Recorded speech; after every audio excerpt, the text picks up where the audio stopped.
Welcome into the Just Basketball Show for Thursday, June 8th. I'm Chris Manning. That is Brendon, Kleen. If you haven't already, please subscribe and rate and review 5 stars only on your podcast platform of choice. Hit subscribe and hit that notification bell on YouTube as well. We want to thank Jake Stevens and Dillon Heiser, as always, for producing. And we'll talk a little bit more about them later, but I want to shout out our friends at Homage. They send us some free swag, some free NBA, WNBA merch. I'm going to open mine later in the show, but shout outs to our friend at Homage for sending us and the Just Baseball Boys a little care package. But Brendon, let's start with the most important thing we have today. Link in description. Yeah, there is a link in our description that if you click it, you buy something, and they have all kinds of new stuff all the time. Wax Pack Wednesdays are going on.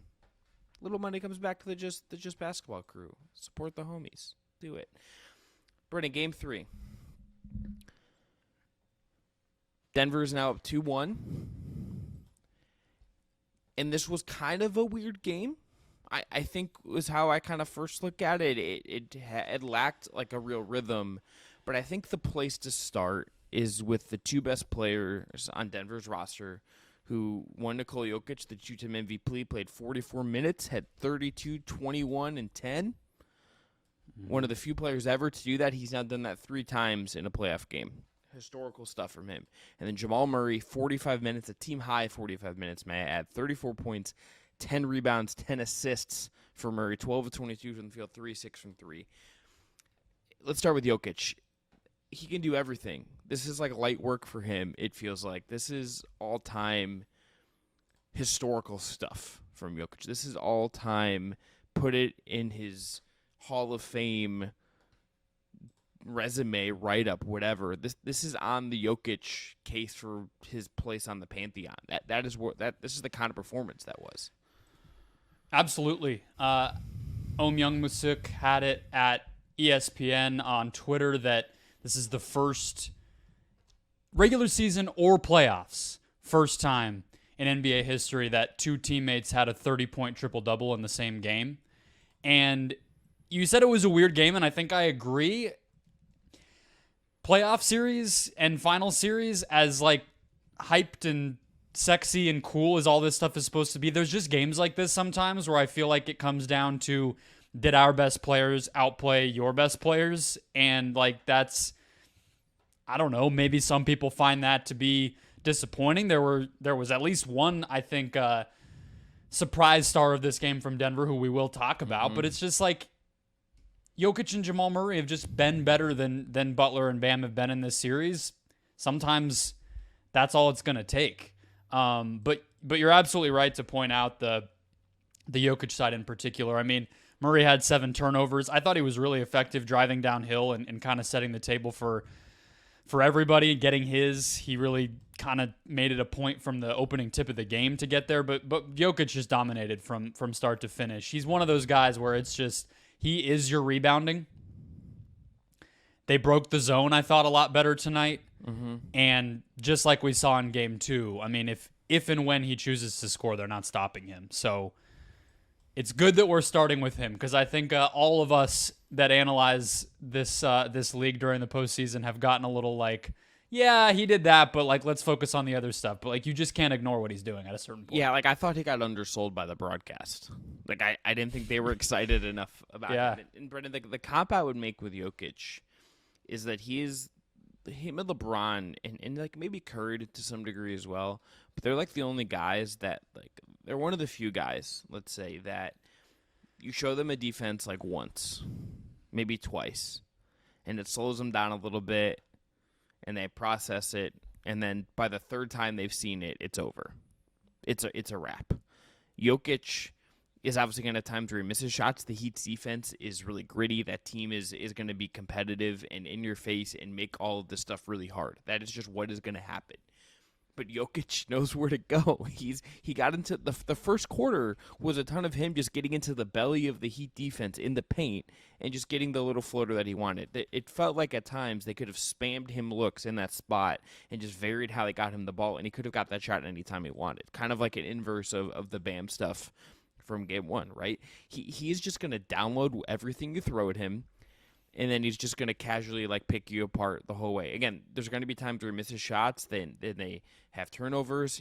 I thought Miami to even late had that really nice trap and kind of tried to force Murray to throw an errant pass, and it kick-started stuff for them. That's going to happen. The Heat's defense is too well coached and too good and too locked in to kind of not have that stuff happen. But Jokic is just going to win out over and over again at this stuff. He is in the NBA just a cheat code, a cipher, a skeleton key, whatever metaphor you want to use. He is that to just having competent offense for every freaking minute he is on the floor. He had 2 blocks in this game, and I want to tread lightly. I always get nervous about overdoing it, but I feel like he was pretty okay defensively in this game in terms of executing just sort of the game plan more so than anything else and using his size well. I feel like this was just a game where the Nuggets basically said, we might be at a disadvantage just in terms of our overall defensive talent, but we're not going to let you just sort of like skip into the paint for easy stuff. And, just Duncan Robinson's fourth quarter in game 2 is not happening again, basically, right? Somebody just easily pouncing on a closeout and punishing us with layup after layup. Like, that's not going to happen again. And so from that perspective, I felt like Jokic was pretty solid defensively as well. And Bam was 7 of 21. And now it's not all Jokic, but I think that kind of illustrates what I'm talking about as well. But I mean, you talked about scoring, you talked about his physical advantages, everything else. But I mean, just the way like they were using him on the short roll, he was driving to the basket. He had 2 or 3 different lobs to Aaron Gordon in this game. It just started to feel really easy for him in a way that like the Heat are going to run out of answers for pretty quickly. Denver had a 109.4 offensive rating in the half court in this game, which was in the 81st percentile. That's better than some offenses were, period. Yeah, they were just in the half court in the NBA Finals. That's a joke. That's a joke number. That's just like you're winning a game if you execute at that level. And the other point about him, Brendon, that I think is kind of worth hitting at a little bit here is just I think with him, they play him at the start of the fourth. Normally that's when he sits. They matched him with Jimmy. And this was like that was the move to just say Jimmy is not going to spur a comeback on us. Jimmy is not going to come at us and destroy us in that way, right? Like that was just not going to be a thing that happened in this game. And you saw, I think, at times like the fatigue sets in a little bit. It just does when you play that many minutes and you're that size and it's that competitive.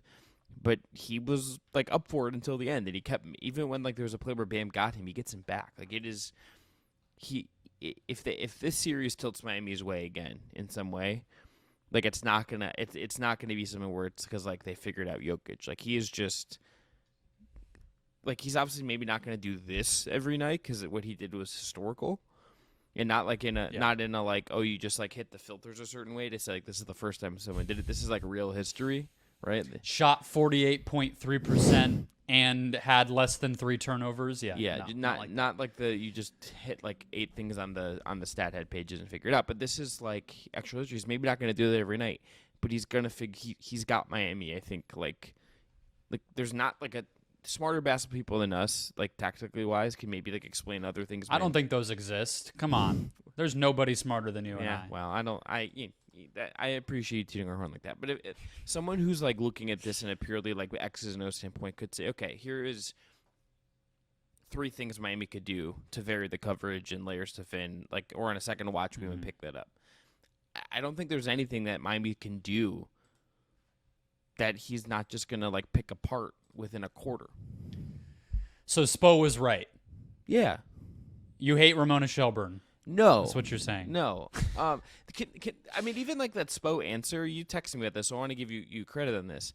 That was clearly do I love when coaches are unnecessarily curt with media? No, I think it's often kind of needless and stupid for people just doing their jobs.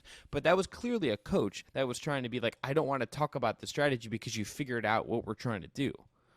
That's what that was. Yeah. That was clearly like, I'm not going to like spill anything that could give my – coaches don't like to like – I don't know if Monty did this, Brennan, but like JB Bickerstaff this year and Ty Lue did this as well, where it's like he would not give his starting lineups.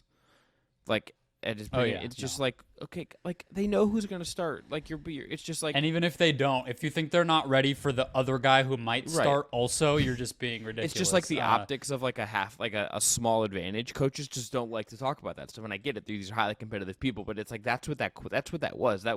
This is our one thing we think might work against Nikola, and like I'm not going to talk. What I don't it. think Spo realized is Jokic. Like it's not going to become bulletin board material. It's not going to be. Nah.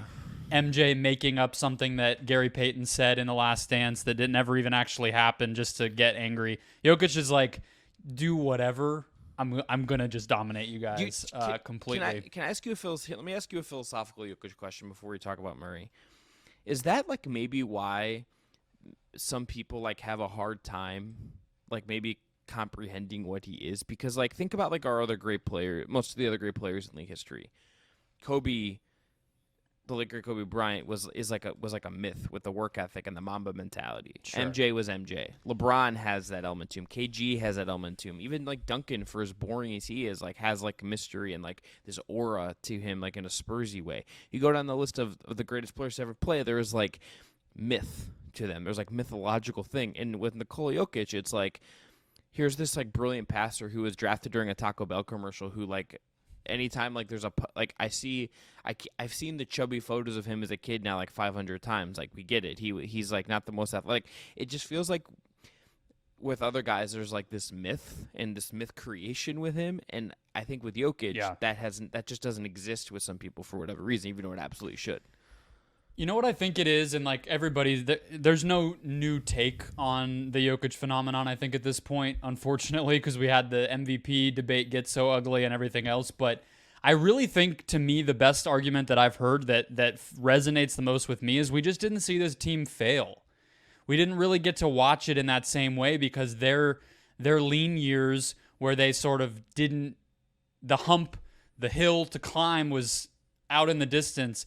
That was just injury caused. And the year that they did fail was in the bubble. And then people didn't know if they should take that seriously because Jamal Murray played like he was peak Allen Iverson or whatever. And we didn't know if it was legitimate or not. Now they're just sort of peaking because they put the roster together. They figured some things out. Jokic got a lot better as a scorer. And now here they are. I think that's sort of what it is with Jokic in particular, but this team in general, where it's just like usually we kind of get those, the Warriors play the Spurs, then they play the Clippers, and then they finally have the 73-win season, and then they lose to LeBron, and then they get a couple more on them, and like we just build those stories up. We don't really have that with the Nuggets. I think that's, to me, more so than anything else, what it was. But yeah, I think there's obviously something personality-wise. We don't like when people don't want to just eat the heart of their opponent. America doesn't understand how to handle that, I think. Yeah, I think that's right. Let's talk about Jamal Murray. Yeah. What a game for Murray. I think the biggest thing, and this applies to someone else we'll talk about later, is I think they needed this kind of performance from him when they're not getting anything from MPJ and they're not getting anything from KCP. They needed scoring oomph from Murray. They needed Murray to have a 3-6-3 night to make 12 shots overall, 9 of 16 on shots inside the arc. That's big for Murray. That's a really good performance. And to have 34 was necessary for him. To have this performance was necessary for him to win this game. Brendon, you texted me during the game that you've kind of become more of a Murray believer over the course of this playoff run. Why is that the case? I just think what he does is undeniable, and I think some of it is his skills. Like I think his handle is just legit in a way that even the best defenders aren't going to be able to really box him in. I think his scoring game is well-rounded enough, and I think he's even flashed some stuff. Like I mentioned, the driving game. I mean, has he had 10 assists in all 3 of the games in this series? I know he had it in game 2, and that part of his game wasn't always there. I think we always knew he was a 2-level scorer. Like he could get to his jumper from 2 or 3-point range. He was a good finisher because he's big, but that wasn't fully his game. He busted out some floaters. I think the first 2 buckets he hit tonight were floaters. So it's appreciating the skill, but I think really maybe more than anything else, a game like this highlights that he can do what he does independently of Jokic. And I think we almost do him a disservice by always talking about the two-man game and always talking about him as sort of the Robin to Jokic's Batman. Like, I know I always do the thing of comparing it to Stoudemire, but I think that's kind of the best comp we have, with Nash being this unselfish MVP and then Stoudemire being his co-pilot, where he was really just thought of as just a scorer. And to me, Murray's better than that, I think. Maybe not as like athletically dominant, like what Amare did just freakishly was just not replicable, but do we think he bathes in wine? Yeah, I don't know about personality wise if I'm willing to get behind some of the more peculiar out there stat tendencies that gentleman had, but no, I think that's what it is. Like tonight, we talked a lot about after game 2, just if he comes into a game 3 or any game in this series with more of an approach of like, it's going to be hard, I'm going to have to create for myself and my teammates out of thin air a little bit more, that would go a long way. And I thought he did that tonight. Like, he had a 24% usage rate in game 2. I would think tonight it was significantly higher than that, considering 7 turnovers and 22 shot attempts. Like, he must have had a usage over 30. Cleaning the Glass doesn't have it yet, but I mean, even that, I think, signifies that he was able to put that much on his own shoulders and then execute it. Yeah, and again, I think for him to kind of fill gaps in the way speaks really well of him, considering that Denver, the last couple of games, has just gotten nothing from their other scoring outlets. And as much as this was like the Jokic game, and that's story number 1, I think, to us, story 1A is Murray. Like, it is Murray, like, stepping up in kind of traditional superstar way, right? Like a game like this where you have 45 and you play 45 minutes, you only sit 3 minutes, you score 34 in a road game after you had kind of a disappointing kind of bad loss at home. That's like the stuff that when we scribble in notes about a team that wins a title, that's like the kind of performance that gets you to the team that wins the title. That's like the kind of thing where it's like, we don't need, like, I'm curious the usage rate as well from like for the game context. But when we think about like the story of the Denver Nuggets maybe winning the series, that's just the kind of thing you need one of your best players to do. Like, that is a cliche kind of basic thing, but it's like you need Jamal Murray to play 45 minutes and to step into a scoring role. And even though he had 7 turnovers, still have 10 assists and be kind of the shepherd of everything they're doing. I mean, Jokic had 32, he had the 10 assists. You'd like, I think, for game 4, if there's a quote-unquote adjustment, it's like you just need a little more juice from guys not named Jokic and Murray to kind of maybe pick up that second road win and give yourself a chance to close this out at home and put yourself in a real commanding position in the series. But for Murray to bridge you to get to a 4 to have that opportunity speaks so well to what he has been and what he's kind of showing he is in this moment. Yeah, I want to ask you about the defense, if you think this was more of a strong Denver defensive game or more of Miami just missing and not being as crisp as they maybe have been. But the last thing on Murray that I had to ask you, because we've also used the Kyrie comp a lot, as we've talked about Jamal. How far off was a game like this from, like, not peak Kyrie, because I think that's, up there in NBA history, frankly, but like the median Kyrie game? This feels like it can compete with anything we saw Kyrie do in those Cleveland years. What we saw from Jamal tonight. It's more physical, I think, is the difference. I think Kyrie had, at that era of Kyrie, and even like now, but it's just like it feels different now. Like I think, for a variety of reasons. Kyrie was like, it almost felt like he had like 2 sets of hands he was playing with at times, because he could just like, he was just getting off shots that I don't always know how he was like creating the space to get them off. And it wasn't like a physicality thing. J.R. Smith was just on Old Man in the 3, and there's a clip that they put on their Instagram that kind of explained it. And like the look on J.R.'s face of just being in awe of like Kyrie and what he was doing. And it felt like at times like LeBron wasn't on, it felt like LeBron wasn't on the court. It was just like Kyrie like controlling the whole show. Murray has that element to him, but it's like more physical. It is more bruising. Kyrie at his best is not like a necessarily like bruising, like physical guy. His shots, he's like creating space and making you just like be like he's like in the Matrix, and you're like reaching out. And Murray is willing to absorb some contact and hit tougher shots and kind of do things in a way that is almost like he's a bit like he plays bigger than he is. Like he almost plays like in the archetype of like a throwback kind of bulkier shooting guard in that way, right? Because he's willing to play a little bit more physically, and he doesn't have the handle to like put you in the spin cycle and drop you on your butt and then hit a pull-up three. Like he's gonna hit the pull-up three, but it's gonna come just a little bit differently than what the Kyrie thing. But like the template of like, can this guy get really hot off of a superstar and like take over stretches of the game? It's absolutely the right comp for what kind of point guard he is. I just think it's cool too when part of kind of their background or like the way that they came up as basketball players feels pretty similar to me, just in that they were guys where they both were kind of like end-all be-all shot-creating guards when they were coming up. And then they get placed in this weird time warp situation where all of a sudden they're the co-pilot to this generational playmaker.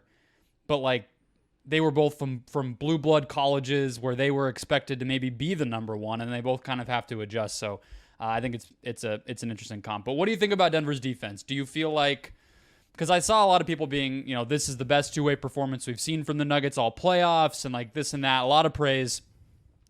I thought it was not good to start the game, but obviously they only allowed 94 points, and the Nuggets 102 offensive rating for them tonight, and 11 of 35 from deep, all that stuff, but also only 4 turnovers for the Heat. So, I mean, it's always going to be on a spectrum, but where do you feel like, where were we between Heat just sucking versus the Nuggets like putting the clamps on? The Heat did not shoot like a historically good percentage from three. Like maybe there's just like, I mean, they didn't shoot 17 to 35 again. So like, maybe that's just some variance. That's how this works. But I also think Denver did defend the three better. They felt just a little more keyed in. They felt like the closeouts were tighter. The play. We're gonna talk about Christian Braun. What's Christian Braun? Let's just get. It's Braun. I see Braun and I turn into Mark J. You don't hear Jeff Van Gundy talk about it enough during the broadcast. He can't leave it alone. Mark Jackson just like seeps into my brain. So what Christian Braun does defensively in this game is just like what he's doing. Watch him defend Duncan Robinson, and it's like that's like kind of everyone's just kind of in the face of the Miami shooters. They're not giving them space. That was clearly like a point after the first quarter, and probably in the scouting report, I would imagine that it's like we're gonna make this harder on them. They allowed fewer threes. They defended the three better. The Heat did not shoot like a historically good percentage and like kind of tilt the math advantage in that way.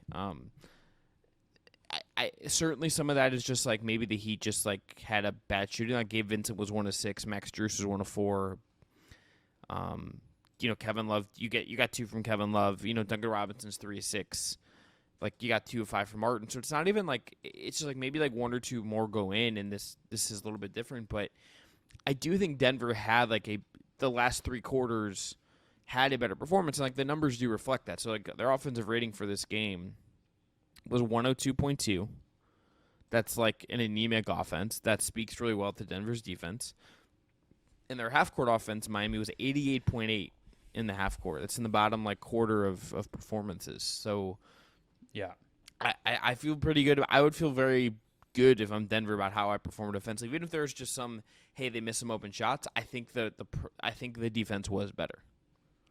Yeah, I think they made them feel them. I think they contested shots better. I mean, honestly, I feel like the difference between Miami in game 1 to game 2 felt pretty similar to what we just saw the difference be between Denver in game 2 to game 3. Mm-hmm. It's sometimes as simple as like, can you be more physical? Can you contest shots better? Can you be just in their face a little bit more? I mean, these are 2 great teams. That's why they're in the finals. It's not going to be that, all of a sudden some new wrinkle comes out or one team just looks like a completely new unit. I thought Jeff Green didn't play super well on defense tonight. I thought Michael Porter Jr. still didn't play super well on defense tonight. But maybe we can just transition to Christian Braun here.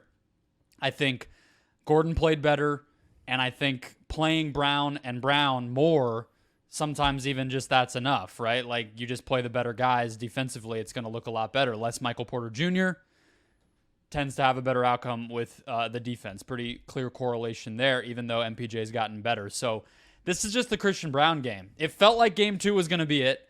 Now we got it. This guy was confident as hell. He's like bodying Jimmy Butler on drives to the basket. You mentioned he's guarding Duncan Robinson around screens. He's got a breakaway steal, 2 offensive rebounds.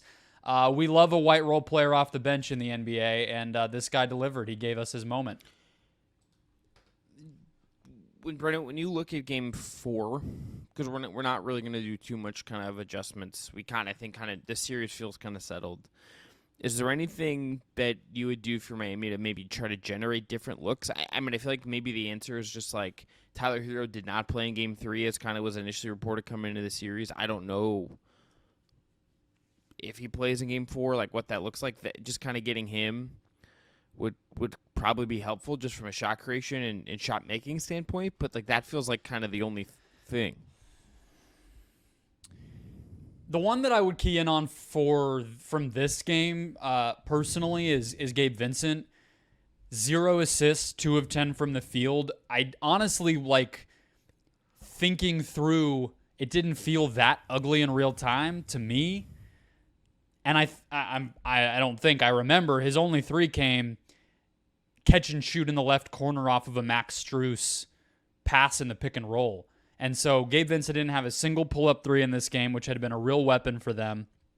And he was just bad overall. So that would be one if they can get some things figured out.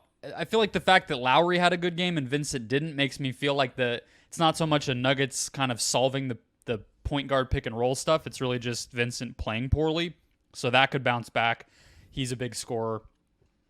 He seems to be a real pain in the ass as well. So, maybe they can draw some more fouls on 3s. That helped them a lot in Game 2.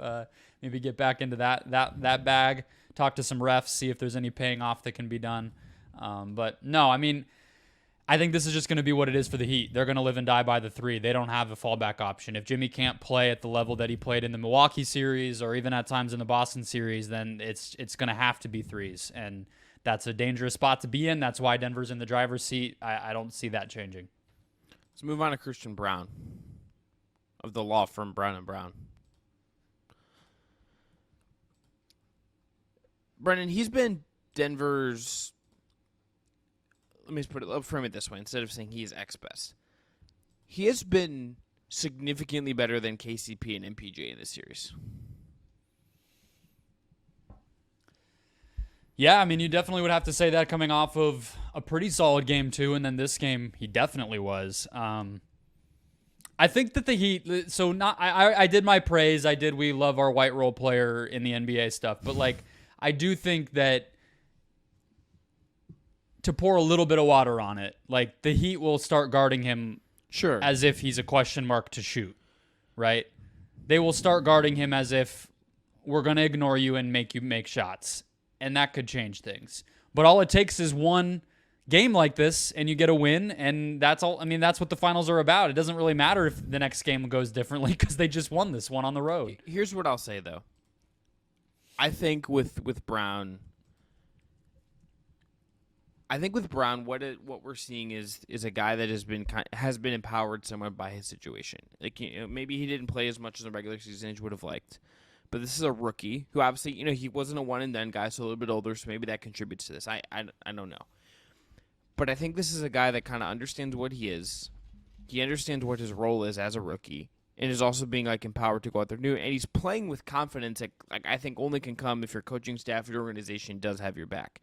I mean, this is a guy that drove into Jimmy Butler's chest and got a bucket in this game. This is a guy that if you watch him defend Duncan Robinson, he's sticking to him like glue and just chasing him around. And like there's a play I text you about. Bam screens him and walls him off, and he just like is pushing against Bam, one of the strongest players in the league, and as one of the best screeners we have, and pushing through him to get through the shooter. This was like the exact kind of role player wing performance you needed, and it was vital with how KCP and MPJ are playing. This to me was just like a highly impressive big game moment from a rookie. It is. I mean, it is really impressive. I think that the Nuggets fans were upset during the season that they weren't playing him more, and I think that this type of game and the possibility of him not being ready for it is exactly why. So, it felt like Malone started to figure out toward the end of the season. I do think Nuggets fans were a little surprised come game 1 of that Minnesota series in the first round when Brown's just locked into the playoff rotation, and he pretty much has been there the whole time. I mean, they've really run the same 8 guys out there every single night. I think Reggie Jackson had a brief cameo in the Lakers series, but that's about it. So they committed to him at the right time. I do think empowering guys like that matters. I also think he seems to be the type of tough MFer that probably, like, it seems like he would have been ready for this moment no matter who drafted him and what the situation was. But yeah, it has to have all those things click into place. Kansas guys tend to be pretty NBA ready. I mean, we saw Ochai Agbaji play pretty well this year too. That team might have produced a couple good pros. But again, if it allows you to steal, he could be bad the whole rest of the series. But him being the difference tonight, he'll be a legend in Denver. And if they win the series, we will all remember this game as like, well, they got one because of him. I mean, not just because of him, but he was probably the third best player on the court tonight. Brendon, before we move on, the last thing I'll say about this game is there's a little clip coming through. When we do these pods, I usually just flip through Twitter to see if there's any quotes or anything notable coming out. And the biggest thing so far is there's a clip of Jokic seeing Monty Morris on the court after the game, and the excitement on Nikola Jokic's face to see Monty Morris, who they traded away to get KCP. It's almost like I imagine this is the same energy he brings when like he gets to get back in Serbia for the summer and sees his ponies. Like, he is so excited. He is ecstatic to see Monty Morris. They got to give Monty Morris a ring. Yeah. Oh, yeah. Just, like, even if it's like a toy ring, like a plastic one from like a vending machine, just give him some sort of replica. Because that man went through hell and high water, and then he got traded the year they finally get through. Really just for salaries, I feel like. And went to the Wizards. It's not like he got to go somewhere and, like, compete. Like NBA purgatory. Yeah. Tough for Monty Morris. Good thing. I mean, just, like, it. I also just, like, love like random teammate stuff like that. Like, it's just one of the, like, we don't always get to like see the bonds or fully understand them, and that's obviously not always our place as media, but I always like, I love when those things crack through in an authentic way, and you can tell there's like some real like love between the guys in the way. But it's just like Jokic is like, it's the first time I think I saw him smile like the whole night, and he just looks like so happy to see his guy. It's Monte Morris, and then it's Boban. When he sees Boban, he's happy as well. I don't know if you've ever seen any clips of them. They're besties, but those are his guys. We need to get like Jokic in a commercial with Boban, like with Tobias Harris in it as well. I don't think Jokic cares enough about the State Farm money to actually do it. I think he's like, I get like a Supermax. I'm fine. You know how far $1 goes in Serbia? Yeah, isn't there also there's like a some kind of snack? I don't remember what the other commercial that they've done together is, but C'est La Vie. Or the Gran Turismo commercial that some reason Boban's in. Yes. And it's like, why? Awful movie. I'm going to go ahead and lock that in now. But great. Nice marketing scheme. I think that movie's going to suck. That's okay, if you're Gran Turismo PR, Brendon did not say that, and we'd love to have Paolo Banchero and or Boban on the podcast. True. Probably should have, Yeah. I should at least wait to see the movie. I mean, what do I know? Yeah. I'm an idiot. Yeah, it's fine. All right, before we get into talking about Chris Paul, a topic I know Brendon is ecstatic to talk about what's going on with Chris Paul and everything there. And we're also going to debut a new segment we're going to do for the summer called Slop of the Week. You can guess what that's going to be this week. It involves LeBron James and Kyrie Irving and the Dallas Mavericks. That tells you the whole thing right there. We'll dive into the weirdness of that. Brendon, we got to shout out our friends at Homage. If you don't know about Homage, they're founded in 2007. Ultra comfy specialty apparel company. Brendon's got the Las Vegas Aces championship tee on right now. I coincidentally have I have a Cleveland Guardians hoodie I got from them on right now. I actually spent my money. This is not something they sent me. They have licenses for the NFL, the NBA, the MLB, WNBA, a tons of other stuff, lifestyle stuff. They are super soft t-shirts. I own, even before we partner with them, I have a ton of Columbus Crew stuff from them. Homage is the best, and they sent us some National stuff. Parks. I got a nice Grand Canyon shirt from them. Yeah, Brendon, local pride. Yeah, while I open my first shirt, tell them what they tell the listeners and our viewers what Homage sent you. So we really lucked out with the way the Game 7 of the Eastern Conference Finals went because Chris and I both were very thrilled about their Jimmy Butler tee. And, sporting a lasso Jimmy Butler, just like country cowboy man Jimmy shirt. And luckily they made it to the finals. Yeah. So that really helped us out. This is my Las Vegas Aces 2022 WNBA champion shirt, and then the Grand Canyon one, as formerly mentioned. They're all so freaking soft. Oh, yeah. They're so comfy. Yeah. So I got New York Liberty shirt. We're in the Super Team era. I do have a Cleveland Rocker shirt from them that I bought. The vintage stuff is the vintage best. stuff's the best. But I'm in my the super. We got the super team area on the W right now. Got my Liberty tee. We'll be wearing that when I'm at Liberty Aces in August when I'm in New York. And then the other thing I got, 2 other things here. Number 1, here's the aforementioned Jimmy Butler tee. I mean, come on. Miami Lasso. I mean, he's bringing the country to the city. I love it when I see the Instagram clip, by the way, of Jimmy talking about why he got in the country, and that man is just like the pettiest human being this side of LeBron James. Just come on, Jimmy Butler tee. And then lastly, I got a Dame Lillard tee. This is in partnership with Slam Magazine. This is Dame time. Now, will this be applicable? Will Damian Lillard be a Portland Trailblazer by the we'll time? See how that one ages. I'll probably wear this for a draft show. We actually might become vintage. But you know what? It speaks to a moment. So check out Homage again. We have a link in the description. Please click that if you want to buy something from Homage. Check out what they have. They just dropped a bunch of new NFL stuff, I think, too. If you want to get some NFL stuff, but they have a ton of great NBA, ton of great MLB, ton of great WNBA stuff. So go click our link. Some of that money is going to come back to support us. Just basketball. Let them know that we sent you, and shout out to Homage. We're really excited to be working with them. All right, Chris Paul. So we get a news alert sometime on Wednesday that Chris Paul is going to be waived. Chris Haynes has this. The Suns are going to waive him. And then, like, an hour later, you get Woj and Shams reports that tell us different things from different angles, but that, like, he is going to meet with the Suns to talk his future. He has this June 28th deadline for the full guarantee of his contract. Otherwise, it is half guaranteed. So, Brendon, as the person of us who covers the Suns, go listen to Locked On Suns for even more Chris Paul content. Talk us through this. Like, what is going on here from a Suns team building perspective? I think that's like our prism in here we'll talk about the Chris Paul fall, like kind of where he's at, but from a Suns team building perspective, what's going on here? They had him opt out of his contract after the 2021 finals, and we were kind of headed to this moment from that point on. He opted out of a deal that would have paid him about the amount that he has now made on this deal, minus a little bit. So they were like, Chris, do us the solid of giving us a little more flexibility with lower annual hits, with these non-guaranteed years that we can manipulate, and with that done, we'll give you a little more money than you would have gotten otherwise. Win-win. Let's shake on it. You took us to the finals. We traded for you when you were dying in Oklahoma City, a slow basketball death. Let's do it. Now we're here. They need to decide what they're going to do. I think the hard part is they don't know what their other point guard option would be. And so I'm kind of curious from your standpoint, as a little bit more outside of this crazy situation than me, and avoiding all of the dumb salary cap mechanisms that are in play here. Very NFL-ish move the Suns might be pulling by cutting and then re-signing him. We don't see that in the NBA hardly ever, to the point where a lot of people weren't even sure it's allowed. It is allowed. But if they don't sign Chris Paul, as we're talking about the Suns team building, I don't know what else they do.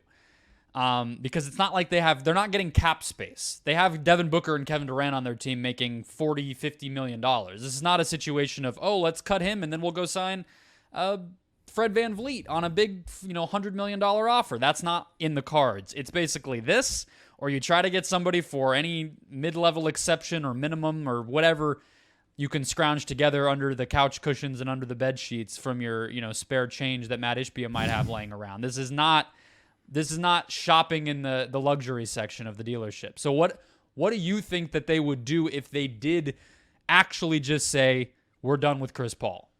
I don't think financially, it makes sense from, a real competitive standpoint to just, do that, is where I kind of come down on it. With where I understand some of this apron stuff doesn't kick in for a year. But you have Kevin Durant, who you just gave up everything for, right? And you have Devin Booker, who's in his prime, I think the best shooting guard in the league. You have those two guys. You have an owner who clearly wants to compete for big things. They just brought in Frank Vogel. I don't think this is an organization that and with players, frankly, and a coach who are going to just be cool with like, okay, we can like process this for a little bit and take time. Like I don't understand like what just like eating $18 million really doesn't. I don't think they can just like let him go for nothing in that way. It would make no sense to me aside from like we need to just do this standpoint. Like there's no like logic to me to just be like, hey, Chris Paul, like here's your $18 million. Thanks for the memories. Like what does that help you? That doesn't help them get better when they need to be winning right now. Yeah. So they're in a weird spot where I don't think they can pay him $31 million because he gets hurt every year. Look, here's the reality. Chris Paul is a legend. He's the point guard. He is not a $31 million player at this point in his career. He's just not. And that happens when you turn 30, when you get to your late 30s. You've been playing professional basketball as long as you have, and you have a history of injuries that are starting to mount up. That is just the reality. And that's not a slight on Chris Paul. It's just like it's called aging, man. This is where we're at. Yeah. So they can't do that, right? They can't pay him $31 million. It wouldn't make sense for some of the reasons you laid out. But they also can't just let him walk. And so that's where you get to the point where waiving him, eating the guaranteed amount, buying him out basically of the remaining years on his contract, taking that cap hit this year, and then signing him to a minimum contract, which is kind of what the rumor mill seems to suggest is where we're headed or where we could be headed, might end up making the most sense overall. He seems to just want an answer of, am I staying here? I don't know if he cares how it happens. He knows he's probably getting bought out in some way, shape, or form either way. I think that's why the leaks kind of seem to be in disagreement. I think it was coming from two different camps. But that's why I think the Suns just end up doing it that way, keeping him over anything else, because they're not going to get flexibility to go out and get a demonstrably better player or even someone close to what you just described as an aging Chris Paul. Even that version of him, they're not going to be able to probably get somebody good enough to replace that if they do go out and cut him. And the reason they're doing this in the first place, part of the reason they can't afford the $31 million is it's not even so much about the second apron yet, because like you said, it doesn't kick in until next year, but just some sort of flexibility to operate. If they actually were to do all of this, I think they can get down to where they can operate starting the offseason as not a luxury tax team. And that matters for the exceptions and everything else. So it does make sense from a lot of different angles. If they did move away from him completely, I think you're going to hear names Ramona Shelburne already brought up, James Harden, Kyrie Irving has a history with Kevin Durant. They also allegedly tried to trade for Kyrie Irving before they realized Durant might be available. They were in on that with Dallas. All of these things are going to be out there. It's just not really realistic. Like that could end up on our slop of the week before long. If it's like Kyrie Irving may take the mid-level exception to come to Phoenix. It's just ridiculous. Like, you can't plan on something like that. The last thing I'll say about this, Brendon, is if I'm Chris Paul, I get why Chris Paul would feel this, would want clarity. I understand why Chris Paul would want clarity. Chris Paul... Where would you want him to go if he doesn't stay in Phoenix?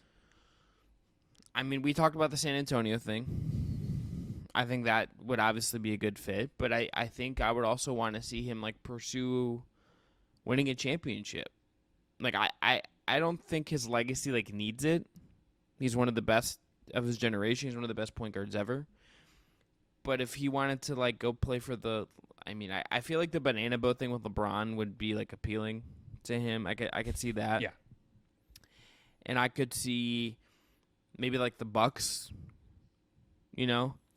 I kind of think it's going to... So his family's been in L.A. since he left L.A. With the Clippers. And he's been pretty vocal about the difficulties of being in Houston, being in Oklahoma City, and and that was a big part of why he wanted to come to Phoenix. So I kind of feel like it's going to be an LA or New York type of situation. It's going to be Clippers, Lakers, or Knicks, or something like that. Maybe the Spurs, that's kind of close enough. You know, there might be other situations that he could be sold on, but I think you're probably right. The LeBron thing is going to be there for him. If he can mend the fences with the Clippers, I could see that. But I think he wants to win one. I don't think it consumes him. He has said he's made peace with that, but how could you not? How could you not value that as you're making what might be your last decision with this stuff? Although Chris Haynes said he wants to play for several more years, you just never know how much time you have left. Are you surprised there wasn't a trade for him? Because that's the other part of this that's news is like by deciding on cut him or not cut him, this and that indicates the Suns don't really seem like they have a trade market for him. And that surprised me. I thought there would at least be some deals. It's just how good are they? This seems like there's 0 deals out there for him that are good enough. I think it is probably what you were saying about if they are good enough. Because I'm sure there might be a deal out there. I think it's very possible there's a deal out there. I think the thing is that like it's hard to find Chris Paul trades to teams that can give up stuff for him that the Suns could use to then help them win right now. Like that's San Antonio, for instance. Like what are the Spurs sending you that is really moving the needle for you if you're the Suns in win now mode? That makes this really hard. Doug McDermott and Zach Collins and Devontae Graham or something. Yeah, not doing it for you. There's not Chris Paul trades out there that I think really are like give the Suns what they need. I think as part of this, like a Chris Paul trade to me never felt realistic. Just like the Lakers, like what is it like? Like what would a trade with Lakers be like? They don't have anything to trade because all their guys are free agents outside of like their superstars. The one that I thought might have made sense was something like Eric Gordon and Robert Covington from the Clippers. Yeah. Because they could shed salary. They could get 2 guys into 1 guy and clean up some of their, like, they have too much depth. But, again, if you know that the Suns kind of are up against it with the need to figure out if they're even going to keep him, then why are you going to be in a hurry to give anything up if you could just kind of wait it out? And I think they almost screwed themselves with this looming deadline that everybody sort of knew they were going to have to play their hand at some point. Then it's like, well, why are we going to call you with this Godfather offer when there's no need for us to do that? We could just sign him for a minimum when it's all said and done. So I think he's coming back to Phoenix. If not, I would probably say like the Clippers would be my number 2. The thing I would just say about the Clippers is Law Murray, who does a really good job covering the Clippers for The Athletic, had a tweet during all of this today. I'm just going to read it real quick. When Russell Westbrook was going through his Lakers tribulations, it's a good word, tribulations. That's my commentary there. The support he had from the Clippers locker room was quite widespread, both before and during his Utah Jazz purgatory. Purgatory is a little strong there, would be my edit, but okay. Let's just say that the same locker room doesn't speak on Chris Paul the same way for what it's worth. Where he would have support and someone who has been friends with him and is probably willing to deal with the Chris Paul stuff, it's probably LeBron James. Okay, but is Chris Paul willing to deal with the LeBron James stuff? I think that might be the other question. It's a double-sided sword there, double-edged sword. I could see him saying, like, yeah, let me try to win a chip and get LeBron one more. I think that could... do you think they fit together? I don't think they can play basketball together and be the best versions of themselves. I think Chris will end up kind of like what he was with Book this year, where it's like, all right, I'm going to stand over here in the corner. You guys, let me know when I'm going to shoot. Yeah, but, like, could it be like how Rondo, like, had found a kind of a weird role in the bubble, and that was, like, part of their identity at that point. And if next year, like, we get to a point where... Like, there's the Chris Paul injury concerns as well, but LeBron James, maybe he goes back to the LeBron James of feet and has to have surgery or misses time or is on a really, It would be useful to them, I think, have someone to just keep the trains moving on time and be another guy kind of in that vein. And I just him back with the Clippers would just be so weird. The Rondo thing's a good call. That's a good pull. And I do think that LeBron has long wanted additional ball handling. They haven't been able to get it for him in a way that actually complements his style and can play with him and without him. I think Chris could, but it's just a sort of remains to be seen type of thing where it's like you might theoretically want that, Braun, but I'm not actually sure that you are going to give up what you would need to give up if that person arrived. The other thing I would just say, and we'll move on to Slop of the Week, is if you get Chris Paul at this stage, I don't think you should just put him down in ink as in your closing lineup. You should just close with Austin Reeves anyway. You should just close with Vando if it's the right matchup. You should just Chris Paul is there to aid you, but he is not shouldn't be something that it's you're planning on having him in your closing 5. That's just not where he is in his career. And the ego. I understand there's ego. I understand there's reputation, but it's just he's 38. Yeah. Yeah, no, we'll be able to talk about it more once we know where he lands. I'm not sure that he's at the point in his career where he agrees with you. He shouldn't. He's Chris Paul. I get That's it. Tough. You know what I mean? But it's just it's just what happens. Like Kevin Love has not had like the career that like Chris Paul has had. Like he's not hit the same highs, obviously, but it had like All NBA, All Star, like one of the best players in the league for a little bit of a stretch at the end of his Minnesota era. Like when you get to a certain point, even if you start in the finals, you're playing 16 minutes and you're not closing. Or you're Jeff Green, right? Yeah. Exactly. Similar thing. 17 minutes and you're you're a -1. You're out there for 4 points, 1 assist, and a -1. Look, I understand that Chris Paul has like his resume is like a whole other level, but I think you're right. That's where he needs to be. I just think it's going to be a big adjustment for him to come to peace and come to terms with that if and when it happens. We're talking about LeBron already. We're getting to the slop. Right, we can taste it. All right, so let's go to the slop of the week. So basically what this is going to be when we do this is that we're in like peak rumor nonsense season. We will be that way for the next several weeks, and then it'll kick up again with trades in the regular season. So when it's like peak rumor mongering season, we're going to pick out a rumor, a news nugget, and I'm putting news in quotes here, just something out in the basketball ether that is just so sloppy, so goofy, so out there that you just can't take your eyes off it, as outrageous as it seems. And it feels right, Brendon, that this week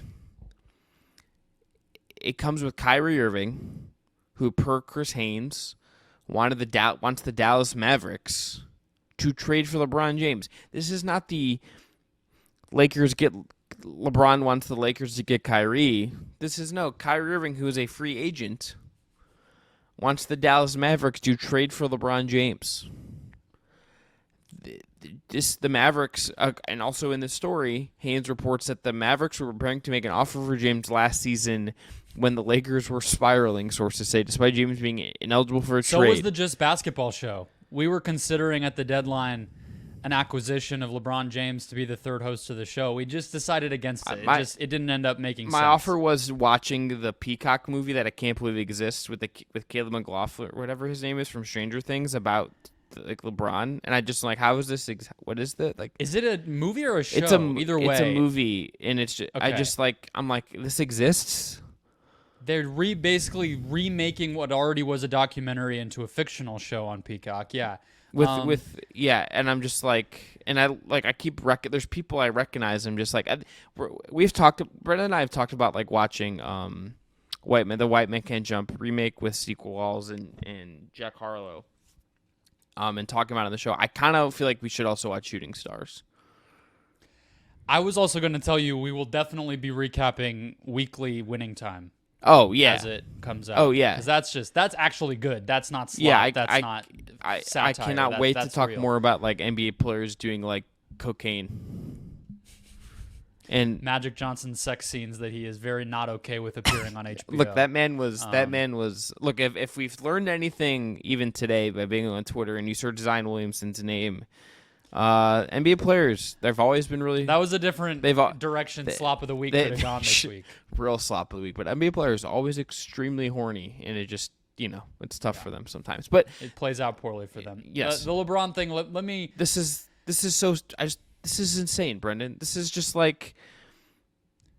You and I were debating what this was, where this was coming from, and what direction it was aimed, and like whatever. And I think where we ended up kind of coming down is like it's both a pressure move on Rob Pelinka and the Lakers from the direction of LeBron, and it's also Kyrie's weird, like kaleidoscopic, bizarre little angle of pressure on, I guess, the Mavericks to do something. I'm not really sure. He hasn't committed to Dallas. I don't think he has any reason to commit to Dallas. They just traded for him. I'm not even saying he owes them anything either. But you kind of need to be in a relationship with somebody to exert pressure on them. I feel like Mark Cuban seeing this was kind of just like belly laughing. Like what is Mark Cuban supposed to receive this as? Hey, the guy who you were apparently preparing to make an offer for at the deadline, who you were never actually going to trade for anyway, because he's the number 2 best player or best player of all time, however you feel, and you don't just trade for that guy at the deadline like he's a role player. You have to sign him Otherwise, I'm not coming back. Like, what is even like the string of logic that we're supposed to be following here? It feels like the laziest attempt at like free agency seed planting that we've ever seen. Just like lazy, basic nonsense that actually didn't even make anybody feel any sort of pressure at all.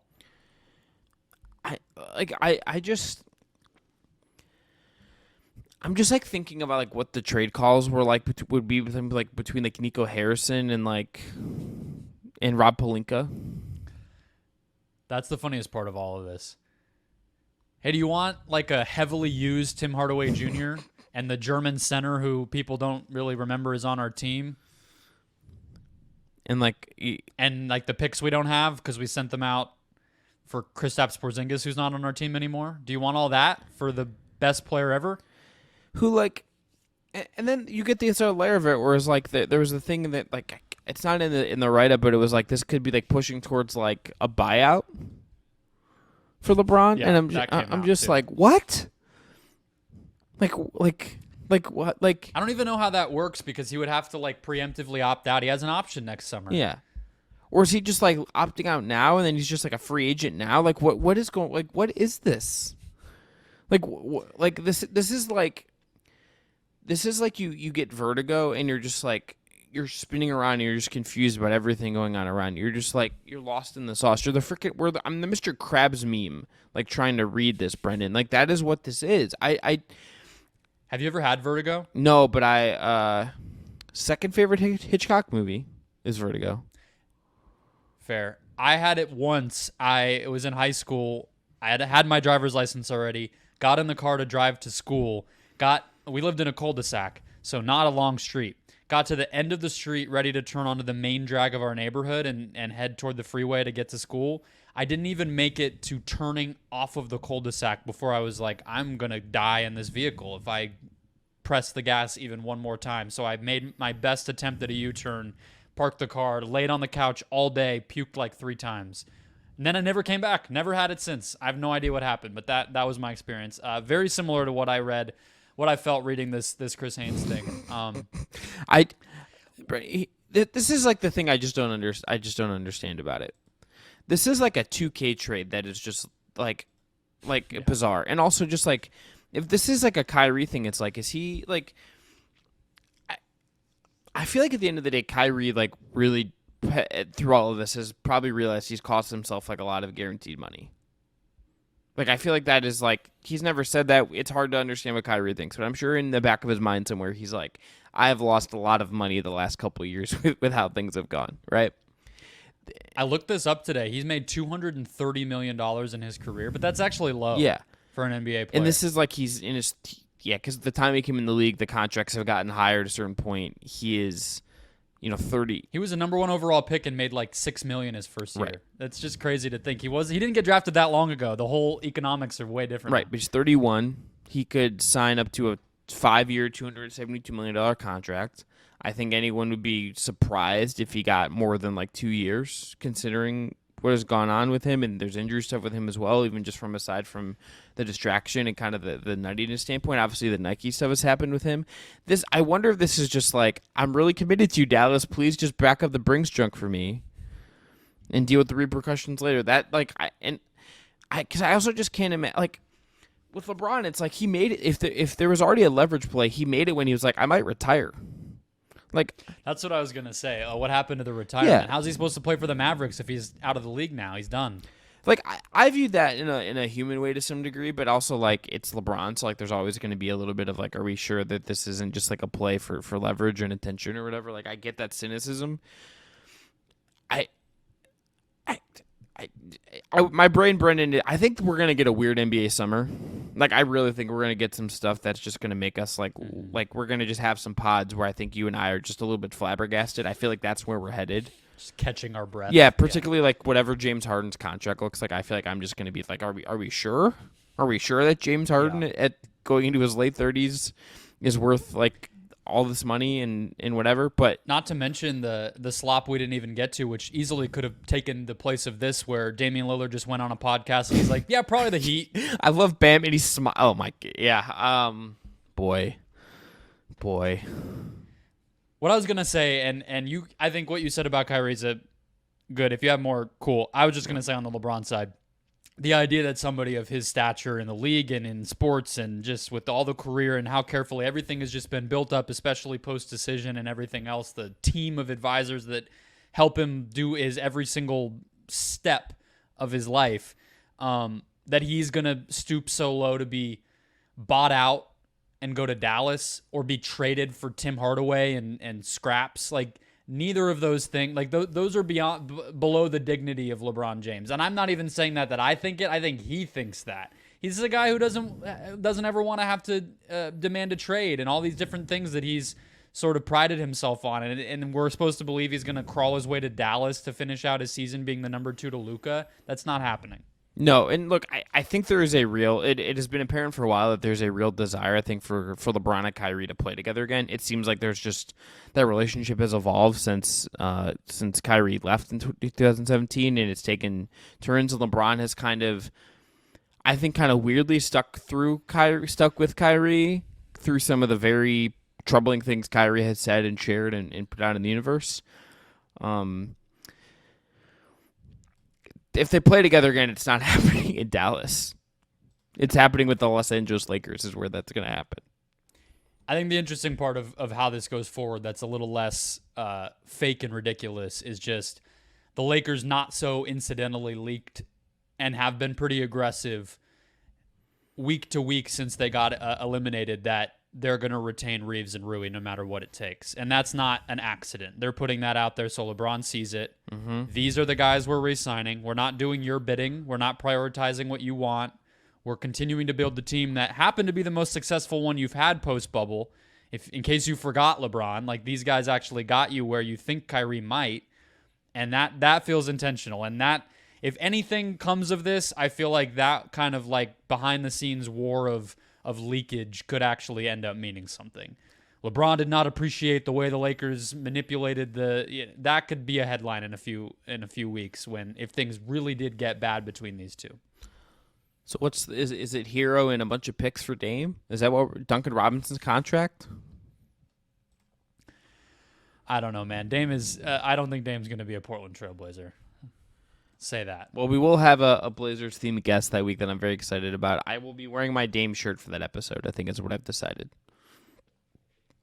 Beautiful. I'll buy a donut, and that's like the one, isn't it? What's Voodoo Donuts? Donuts? What's the donut company in Yeah, Portland? Voodoo Donuts. Yeah. It's not going to be a Voodoo Donut, but that'll be my contribution. Yeah, I think like they're famous. Thematic I think their thing is like they put like bacon on their they have a donut with bacon on it, which is I think a lot of donut shops do. But I think they were like the one that like made that like a thing. I might just, do a quick rewatch of Portlandia. That might be my contribution. We're going to be talking Portland a lot. Just like crush breaks of the game. Yeah, perfect. Yeah. All right, let's end there. I'm Chris Manning. That's been Brendon Kleen. That was Slop of the Week. And this has been the Just Basketball episode for Thursday, June 8th. If you have a suggestion for Slop of the Week, by the way, tweet us. Hit us on Instagram. Leave us a comment on YouTube. There's things that we might, sometimes things slip through. If you have things that could be good Slop of the Week suggestions, we'd love to hear from you, our viewers, our listeners, and give us suggestions for future Slop of the Week. Thanks to Jake Stevens and Dillon Heiser for producing it. And check out that homage link below in the description if you want to check out some homage merch. And we'll be back at you next week on Monday. As we get further into these NBA Finals, we'll see where things stand. We might have some parity discussion coming up if Denver does close some of this out. So, I'm Chris. That's Brendon. Enjoy the hoops.